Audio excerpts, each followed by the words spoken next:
Merry meet. As witches, we talk a lot about the elements, but we don't always talk as much about the elementals. These beings of pure elemental energy can be very difficult to work with, but can also greatly aid us in our rituals and our magical workings if we learn how to properly connect with them. So, what are the elementals? Why do they come when they're called? And how can we befriend them and use them to aid us in our magical workings? We're going to be talking about all of this and more in tonight's episode. So, I'm Aislin. This is Ask Aislin. Welcome to those who are joining me live. I am here tonight talking all about the elementals. So if you're here with me live, you can feel free to put questions and comments in the chat. I will answer those as I go, and also I'll be doing a Q&A at the end, which can be about anything, not just about elements and elementals. And if you like what you hear during this episode, make sure to put a thumbs up or a heart somewhere. This just helps us get this video into the feed of more people. And if you're watching this later on YouTube and you're not already subscribed to the Body Mind Witchcraft channel, make sure to subscribe so you won't miss all of our future episodes. Oh, hi, Lori, saying hi. Thank you. Lori said she likes my outfit. Thank you. All right, so I am going to dive right in and let's just get started. So I wanted to begin with a quick overview of the elements, just for those who are kind of newer to the craft and have some questions about that in general. And I do want to let you know that I'll be doing a set of videos in the near future that is going to go into greater depth on each of the elements as well. So there are four basic elements: earth, air, fire, and water. And some systems also add in a fifth element, the element of spirit. This is generally thought of as being the element that creates all of the other elements. Now, what is important for us to differentiate here is the elements are not the same as the literal substances. So fire that you see out in the world is not the same thing as the element of fire. The water that you pour into your glass or comes out of the tap, or even the water that's in a spring or a lake, is not the same as the element of water. So it's important for us to differentiate that when we talk about elements, we're not talking about the literal substances. So some might say that the elements are archetypal energies of creation, and others might even say that the physical is made out of the 100 or so elements from the periodic table, but that the etheric or the energetic world is made out of the 4 or 5 elements, depending on how many you consider to be in existence. This is really what the energetic world is made out of. So physical forms like water, like the physical water I just mentioned, is a manifestation of that energetic elemental form of water. So we see those things manifest out in the world. The element of water, if we look at its properties, the properties of that element, it's flowing, it's cooling, it's soothing, it's cleansing, and it takes the shape of its container.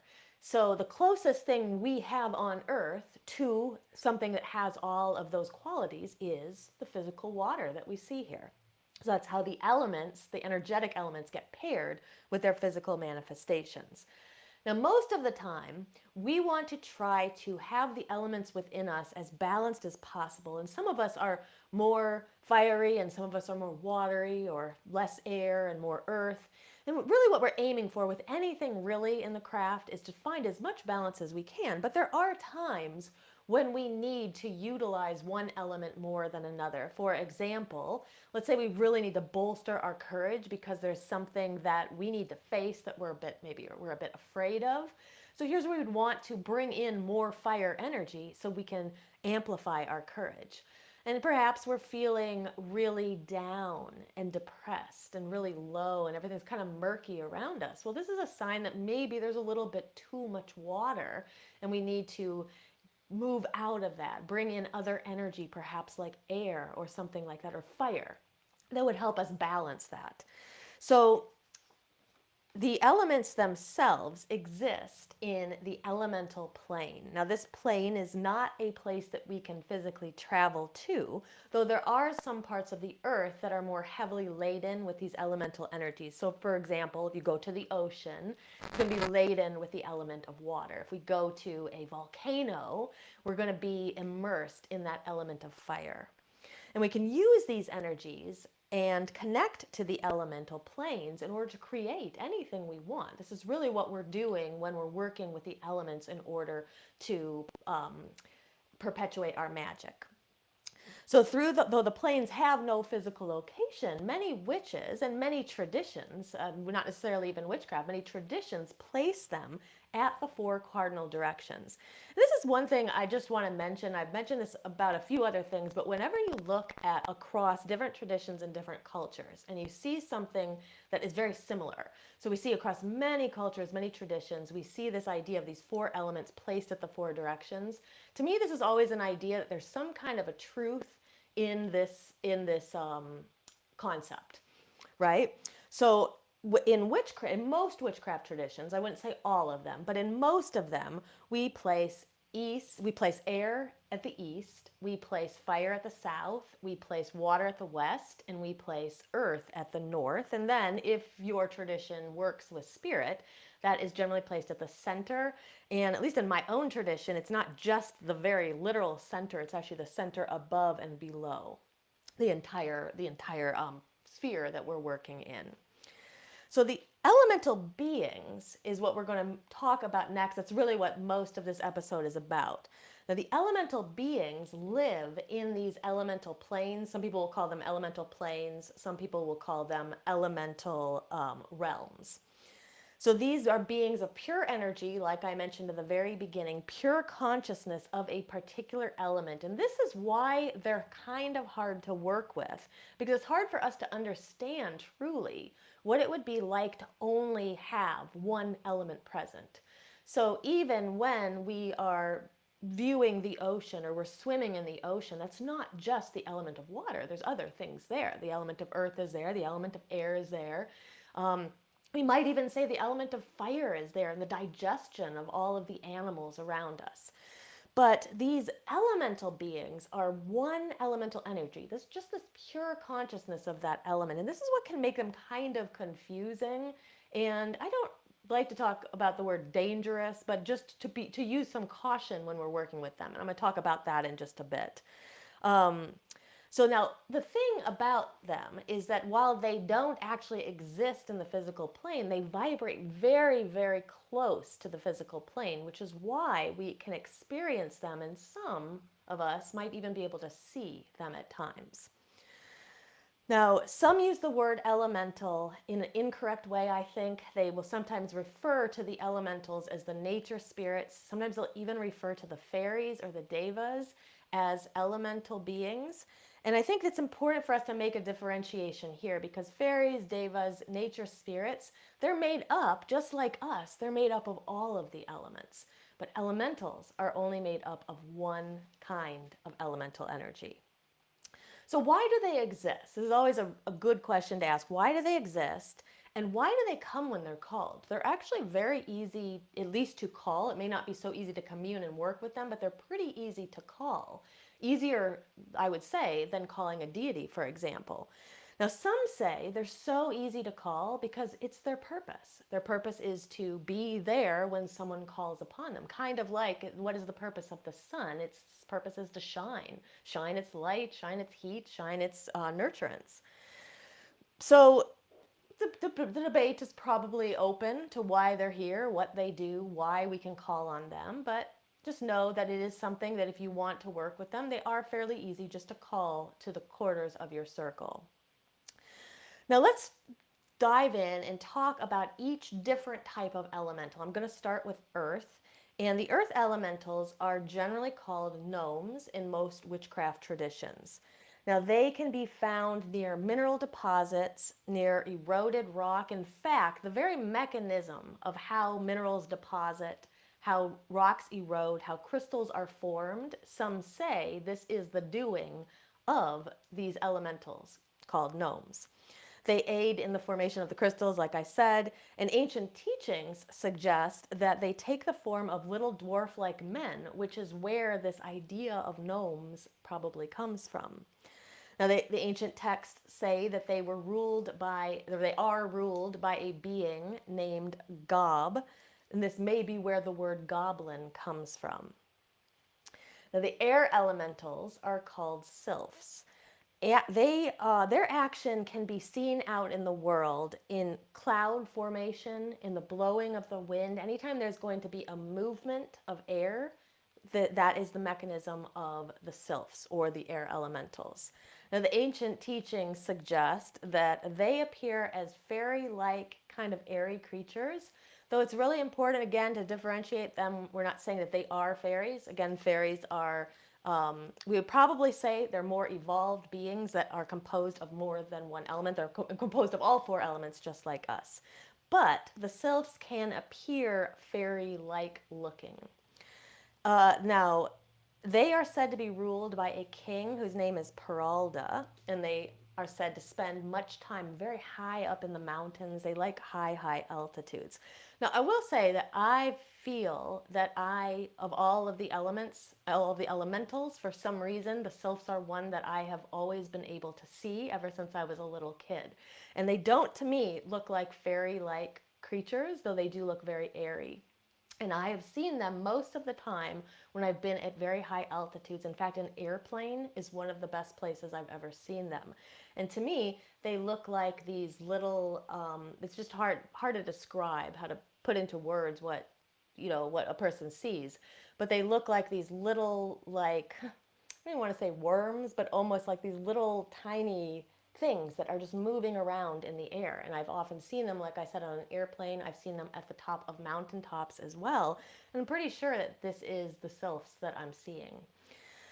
Now, water elementals are called undines. And actually, before I go into the water elementals, I do want to say that I've talked to other people who have seen sylphs and have seen them appear in different forms. So that is something also to remember, is that we don't all see them necessarily the same way. And just because someone saw it one way and another person saw it another way doesn't mean that both are wrong or anything like that, or one is wrong and one is right. It just, they may appear in different forms to different people. Now, the water elementals are called undines. They are believed to look, well, at least the ancient texts tell us that they look like kind of human shaped form. So there's some people that even will say that the beautiful maidens that in mythology are associated with waterfalls and with lakes that people have sometimes seen in those myths are very likely to be these undines. Now, the undines will be found at springs, at streams, wells, lakes. The ancient teachings tell us that they are ruled by a being called Nexa, and they often appear, like I said, in that full human-shaped form. Those who live in particularly humid and liquid climates, like I know that we have people who watch us from Florida, so like definitely down there. I was born there. This is where my parents live. Went back and returned there. And so I've definitely felt a lot of undine presence, especially down deeper in Florida when you get into the really, really humid, swampy areas. The fire elementals are called salamanders. The salamanders through show their action through the activity of any type of fire. It's even said that they were the first of all the elementals to connect to humans in some way, and that they taught humans that there was a way that they could create fire, to cook, to heat themselves. The ancients believe that they are ruled by a being called Jinn. It's spelled Djinn. And like I said, they were the first elementals to connect to humans. People say, too, that they look like small lizard-like flames, and they believe, it's said, that at least one salamander exists in the heart of every single flame.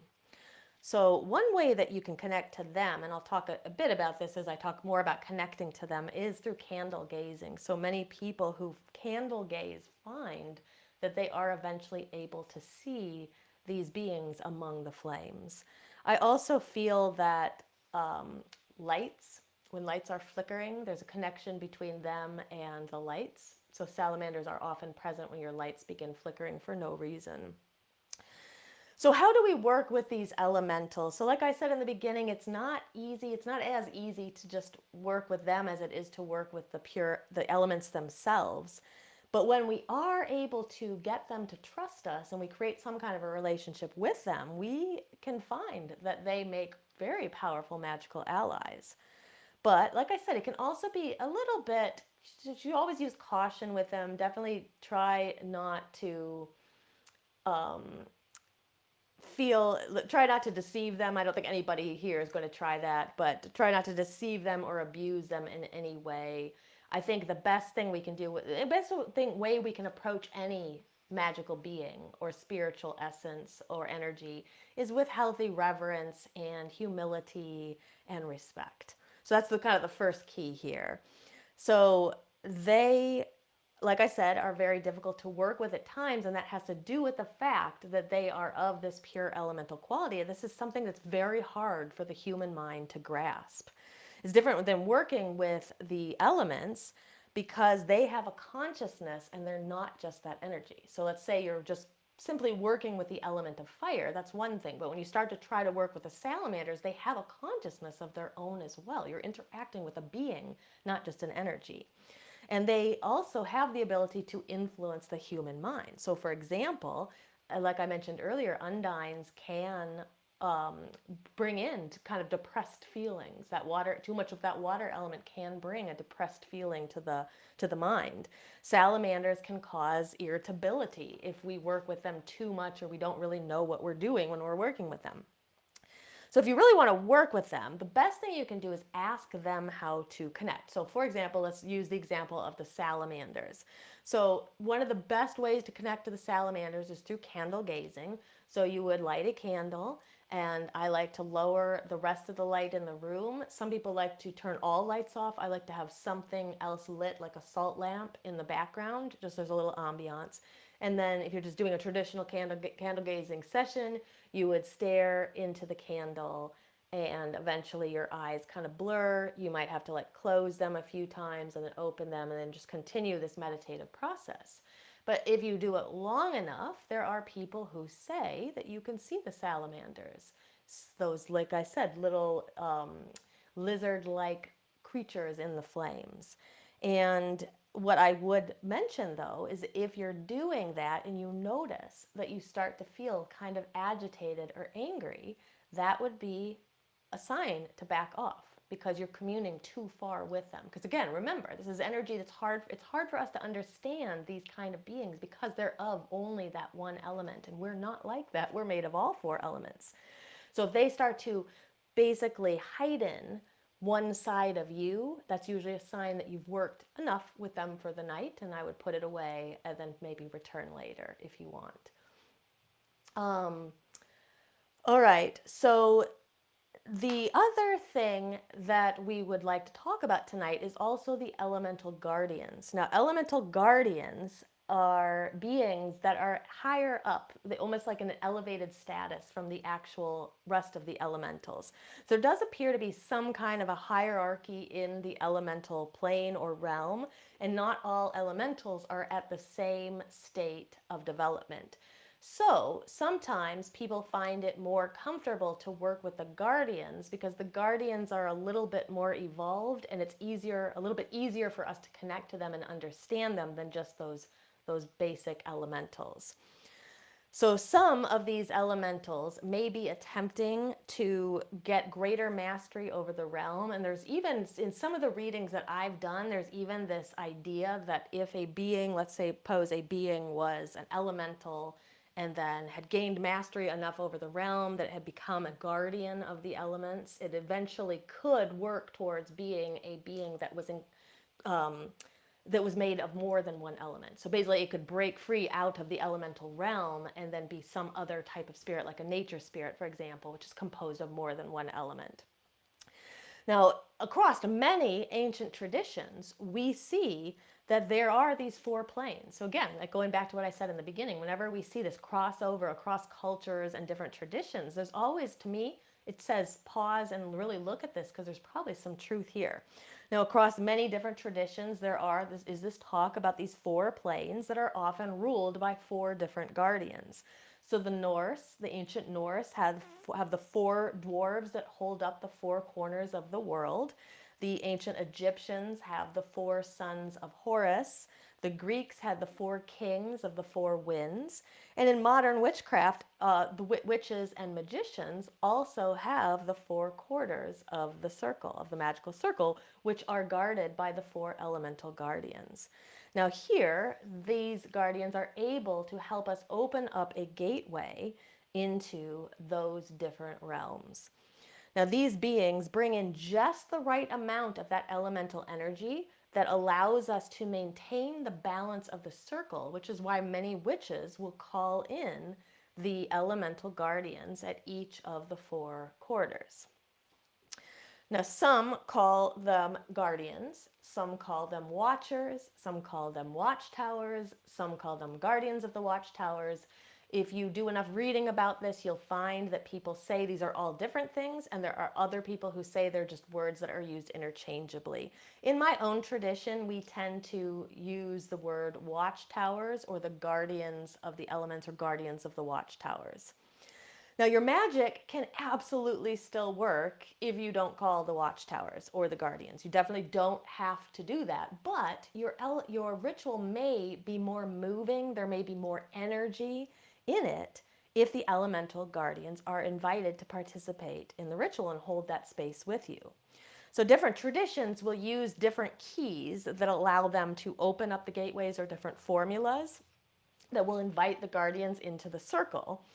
And the elemental gateways can be opened through a combination of several different things. So it can be evocation, so this would be like verses or chants that a person would say. It can be visualization, can be gestures, so some kind of a shape or a form you make with your hands or other part of the body, or it can be tools. So if there is a group doing a ritual, it's usually a good idea to instruct the group to do something. So for example, in my own Sabbath rituals, when we come to the quarters to call them, I usually tell people to imagine or feel or sense or call in what that element feels like to them.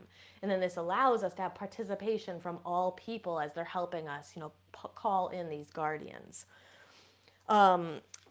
Now, it is also important to release them. So just like when we call a deity of any kind, we want to release and thank that deity at the end. We also want to do that with the elemental guardians if we're calling them.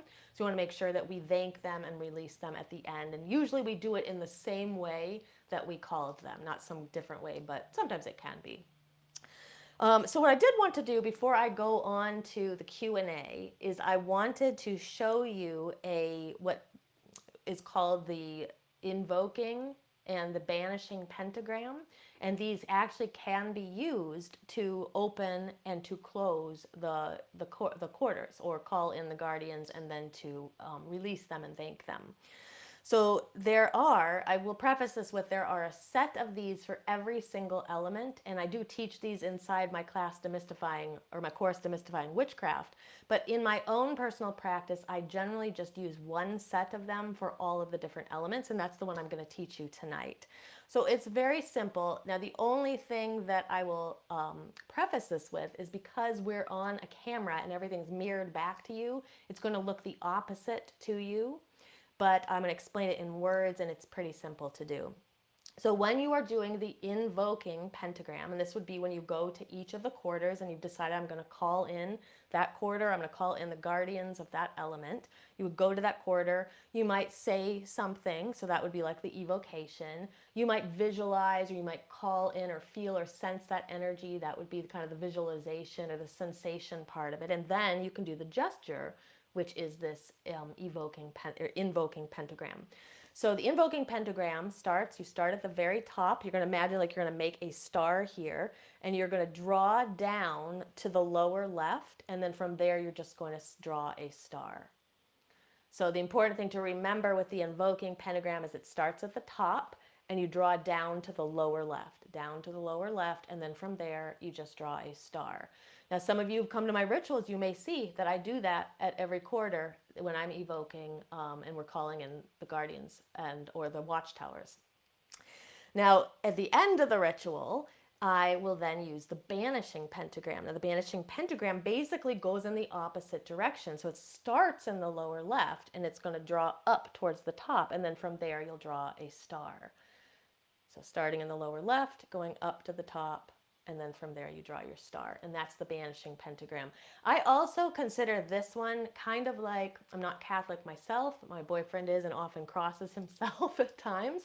And I think of the banishing pentagram in a similar way. So if something like, for example, there's on the corner down by our just a block from the house.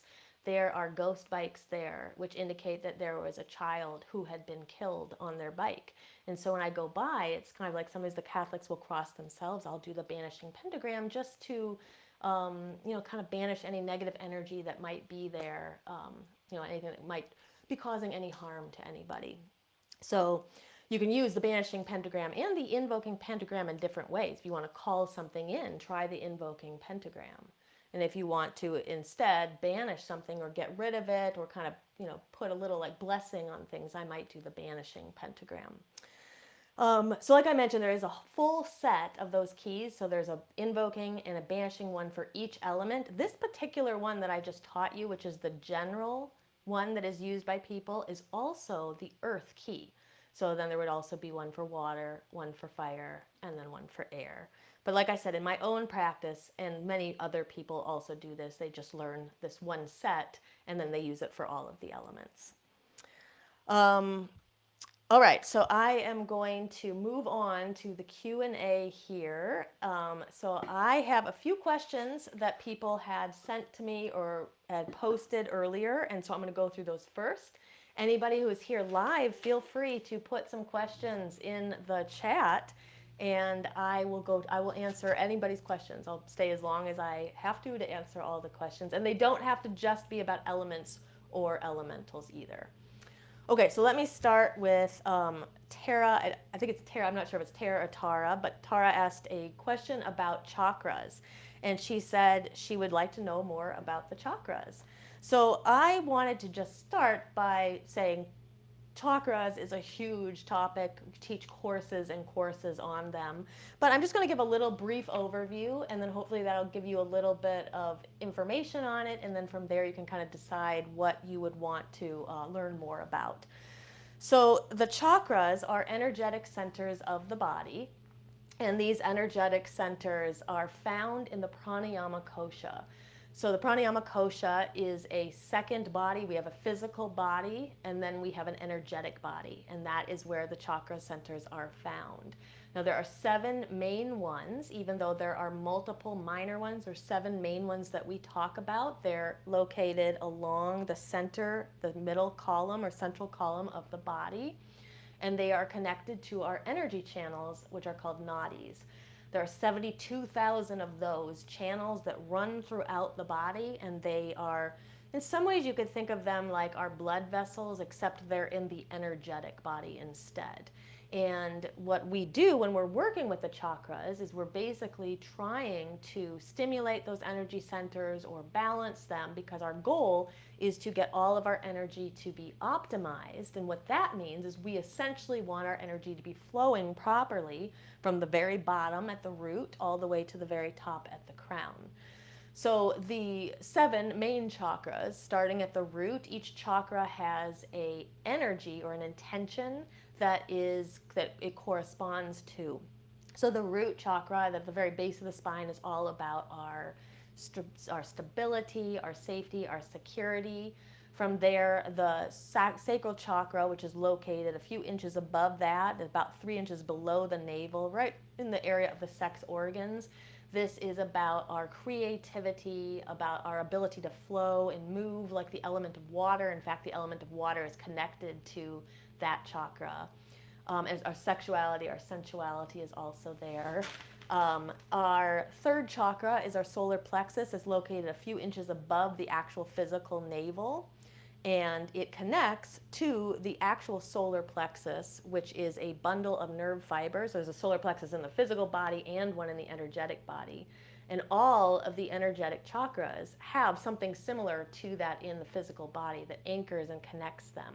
And so some say this is how our energetic body connects and communicates with our physical body. So that solar plexus is all about our self-confidence, our will, our self-esteem, our ability to really put ourselves out there and, feel that we know who we are. And then moving up, we have the heart chakra. This is in the center of the chest. It's all about our compassion, our love for both ourselves and for others. The throat chakra is located in the middle of the throat and is about our communication. It's also a creative energy center as well. So this is where we can actually speak words that can come into fruition.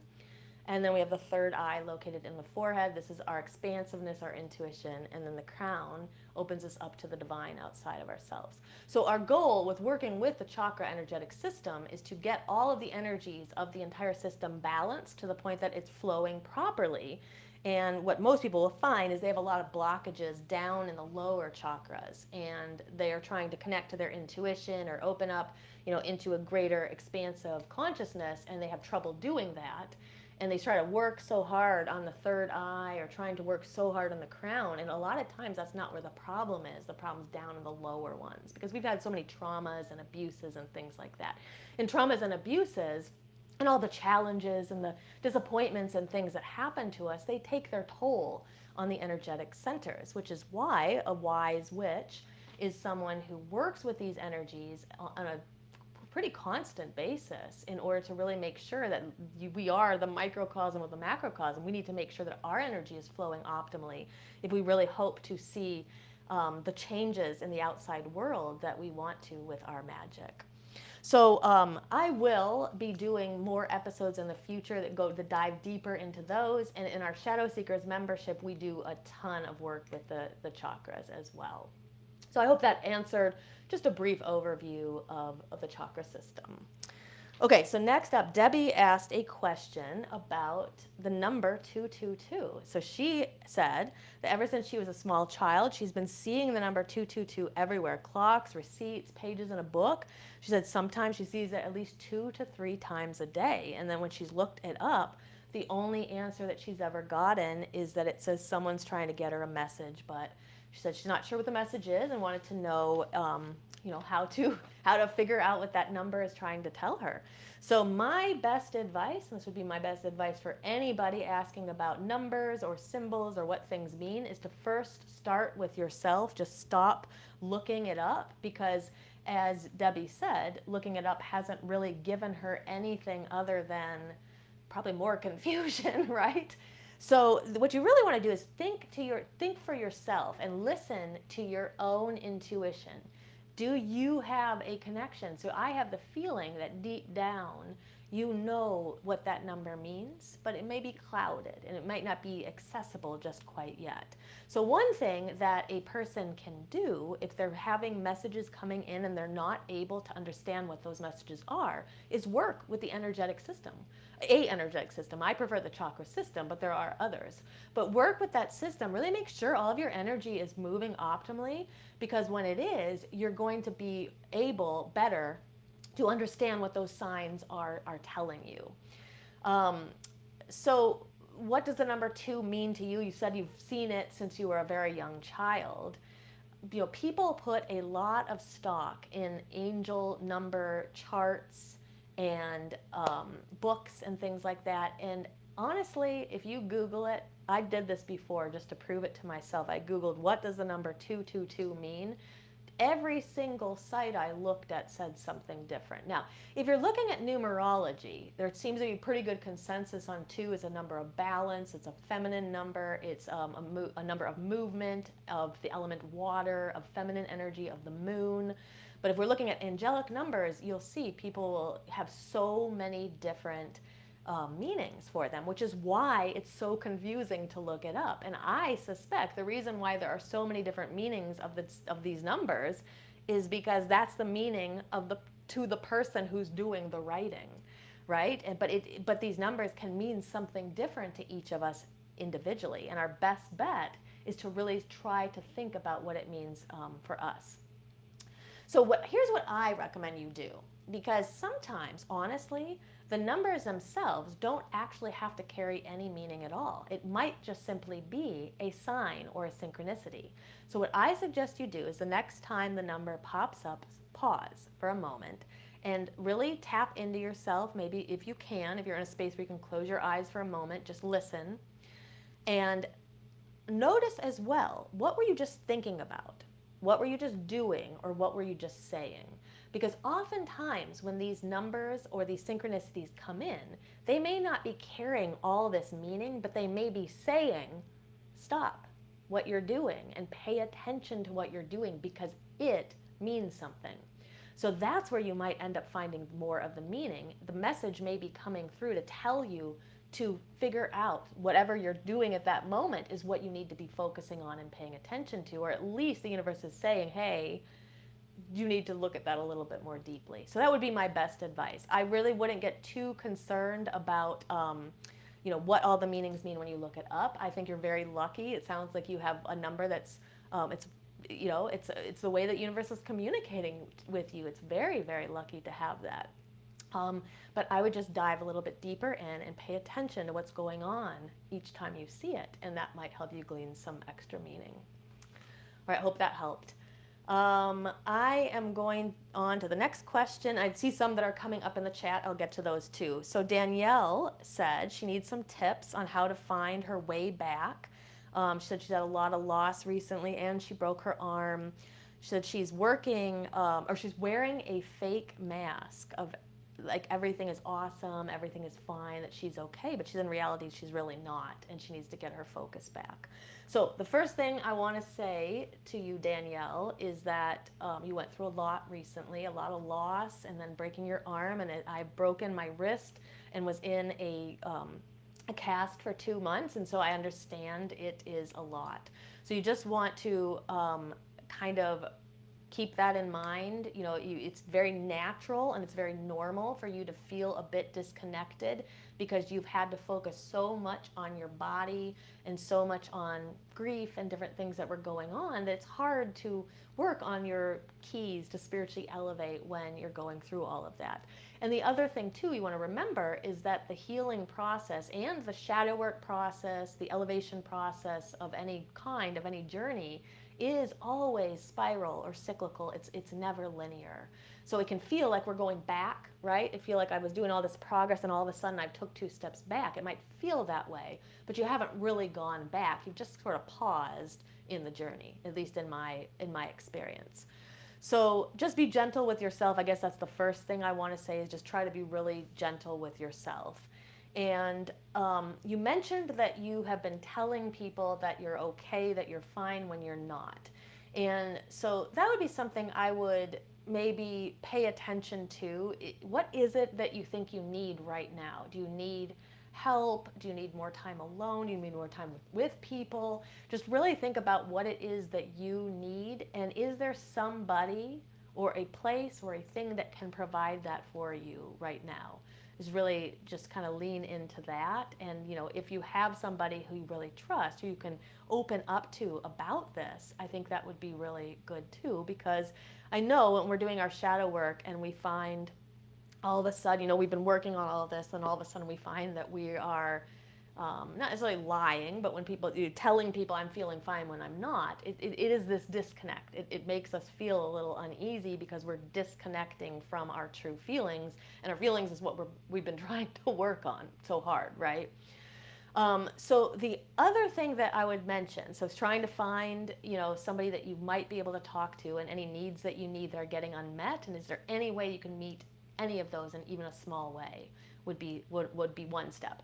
And then the second step I would do is, if you're not already doing this, add in some kind of a 10-minute practice that you can do almost every day. And it just has to be 10 minutes. It can be something so simple as just 5 minutes of breath work and drawing a card, or a few minutes of meditation and a little bit of candle gazing. It can be so simple, just 5-10 minutes is all it takes. And what I would highly recommend, especially because knowing how I felt when I was in my cast as well, and then knowing the grief you've been going through, you're probably really accumulating a lot of stuck and stagnant energy in the heart and probably in some of the lower chakras. So something that's going to get your energy moving right now would be really good. Now with the arm, you may not be able to go and do as much as you used to be able to, but if you can do some breath work, some like kind of activating breath work or some kundalini energy exercises, something to get the energy moving, just a couple minutes of that could be a big game changer.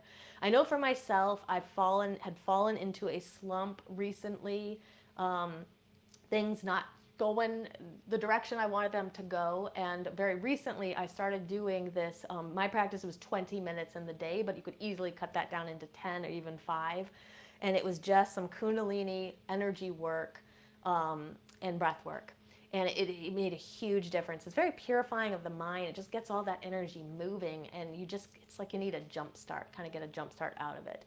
And then once you get the cast off, then you're going to be able to do a little bit more. But until then, simple breath work can be enough.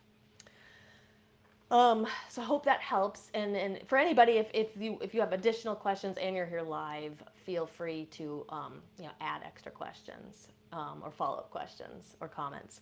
Okay, and then Bridget said, I feel like my energy is all out of whack. And she said, I can't understand this as I'm usually very focused on ascension. And then she went on to say afterwards that she felt there was a collective shift, energy shift around her. So I wanted to say that I've noticed something similar as well. And I feel it began around mid-April. It might have been a little bit earlier, a little bit later. But in some ways, I feel like there's a lot of chaos that surrounded the Mercury retrograde for a lot of people. I noticed at this time. And in some ways, it feels like we didn't actually come out of that retrograde. And that could have to do with the fact that Saturn was already in its pre-shadow phase of going retrograde at that time, and was about to go retrograde itself. So it could have something to do with that. It is true that in March, mid-March, is where we started to feel that Saturn retrograde, and then we went retrograde on June 17th. So I do suspect this has something to do with the energy that people are feeling right now. But whatever it is, Bridget and myself, I don't think that we're alone in this. I think there's other people feeling it right now too. So my best advice for everybody who's feeling that they're a little bit off energetically, and it doesn't necessarily feel like it's just them, it feels like it's kind of this collective energy, is to really try to use this time to go internally. So like Bridget had said, it's kind of a strange energy for her to feel because she's usually focused on ascension. But sometimes at these periods of time, we're being called to actually descend down into the unconscious. And it invites us to work on things that are down there that perhaps we thought that we had finished, but there are things that are left unresolved, or because our healing and our journey is not linear, it's possible too for us to kind of be ascending, kind of moving, evolving, right? And then have this moment that it feels like we're going backwards. But it's really us just being called back in to do more of that same work, but now we're from a higher and evolved perspective. So energy exercises can work here. Breath work, like I mentioned, in the last question for Danielle, is just anything that helps us really clear some of this energy, get it moving. Things that can clear out the aura is also very good. I do think that there is a collective shift that's happening right now that some of us are feeling and experiencing. And I do suspect it may be here for a while, at least like till the end of this year. So that's not to say that like we're all doomed and we're all going to be like feeling kind of off till the end of the year. But that energy is here for a while. And I think we'd be very wise if we use it to really explore what's going on underneath the surface, because we actually have the chance to do a lot of really deep work right now if we can. All right, let me see what else is in the comments here. Okay. Hi, everybody. So I'm just saying hi to those who are coming in. So Lori said, can I call upon the water guardian to possibly help banish the fire or any possible future fires? So the guardian so the guardians of water, like that we were talking about, like the elementals and the guardians of those elementals, I think you can absolutely do like some kind of a ritual and a spell to call in that energy, absolutely, and to help, yeah, to help kind of counteract that fire that is going near you for sure. Um, Melinda said, since having too much of the water element can cause depression, would it be a good practice to use the three other elements to assist through rough bouts of depression? Yeah, so both the water element and the earth element can contribute to depression. So the elements that counter them tend to be air and fire. So you'll notice, like, even just think about it, if we're not even thinking about the elements at all. If somebody's really depressed, what do they often tell you to do? They tell you to get up and move, right? They might tell you to do some breath work. They might tell you to work with your mind, right? Like work with the thoughts and the automatic negative thoughts.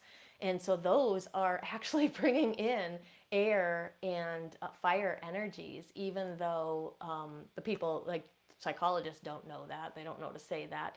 But yeah, absolutely. So if you're having a lot of depression, I would try to bring in air and fire. And earth is good. It's good for grounding, but if you're really depressed, sometimes that depression is that being stuck and there's just too much earth energy. Um, okay, let me see what else is here. Okay.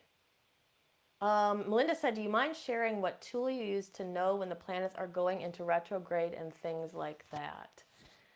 Yeah, so I don't have one single tool. I'll put below here, there is an ephemeris for 2023. It's a table of values that show you the positions of all the planets. And without knowing a lot about astrology, it can be kind of confusing to look at it.